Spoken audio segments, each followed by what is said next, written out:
Idukki dealers സഹകരണ ബാങ്കിനെതിരെ തുടർ സമരവുമായി നിക്ഷേപകർ. തിങ്കളാഴ്ച മുതൽ രാപ്പകൽ സമരം ആരംഭിക്കും. ബാങ്കിന്റെ നെടുങ്കണ്ടത്തെ പ്രധാന ശാഖയ്ക്ക് മുൻപിലാണ് സമരം നടത്തുക. കാലാവധി പൂർത്തിയായതും അല്ലാത്തതുമായ നിക്ഷേപങ്ങൾ തിരികെ നൽകാൻ ബാങ്ക് തയ്യാറാവാത്തതിനെ തുടർന്നാണ് നിക്ഷേപകർ തുടർ സമരം ആരംഭിക്കുന്നത്. നെടുങ്കണ്ടത്തെ പ്രധാന ശാഖയ്ക്ക് പുറമെ കട്ടപ്പന, അടിമാലി, കുമളി ശാഖകളിലായി കോടിക്കണക്കിന് രൂപ സാധാരണക്കാർ നിക്ഷേപിച്ചിട്ടുണ്ട്. 70 വയസ്സിനു മുകളിൽ പ്രായമായ വയോധികർക്ക് പോലും നിലവിൽ പണം തിരികെ നൽകാത്ത സാഹചര്യമാണുള്ളത്. ഇതോടെയാണ് നിക്ഷേപകർ ഒത്തുചേർന്ന് തുടർ സമരം നടത്താൻ തീരുമാനിച്ചത്. രാപ്പകൽ സമരത്തിനൊപ്പം നിരാഹാര സമരവും നടത്തുമെന്ന് നിക്ഷേപകർ പറയുന്നു.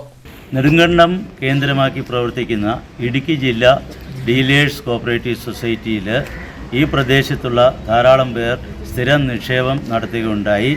70% ആൾക്കാരും സീനിയർ സിറ്റിസൺസ് വിഭാഗത്തിൽപ്പെട്ടവരാണ്. കാലാവധിക്ക് ശേഷവും പണം തിരിച്ച് നൽകുവാൻ വേണ്ടി ഈ സൊസൈറ്റിയിൽ അനവധി തവണ പോയെങ്കിലും ഇതുവരെ ലഭിച്ചിട്ടില്ല. അതിൻ്റെ പേരിൽ ഞങ്ങൾ പല നടപടികളും സ്വീകരിച്ചു. അതിലൊന്നും ഫലം സിദ്ധിച്ചിട്ടില്ല. അതിനാൽ 8/7/2024 ഒരു രാപ്പകൽ ധർണ ഞങ്ങൾ ഈ ഡീലേഴ്സ് കോഓപ്പറേറ്റീവ് സൊസൈറ്റിയുടെ മുൻപിൽ നടത്തുവാൻ തീരുമാനിച്ചിരിക്കുന്നതാണ്. ഞങ്ങൾക്ക് ഈ പ്രതിസന്ധി പരിഹരിക്കുന്നവരെ ഞങ്ങളുടെ സമരം തുടരാനാണ് തീരുമാനിച്ചിരിക്കുന്നത്. കോൺഗ്രസ് ഭരിക്കുന്ന ബാങ്കിൽ വൻ അഴിമതി നടന്നതായി സഹകരണ വകുപ്പ് കണ്ടെത്തിയിരുന്നു.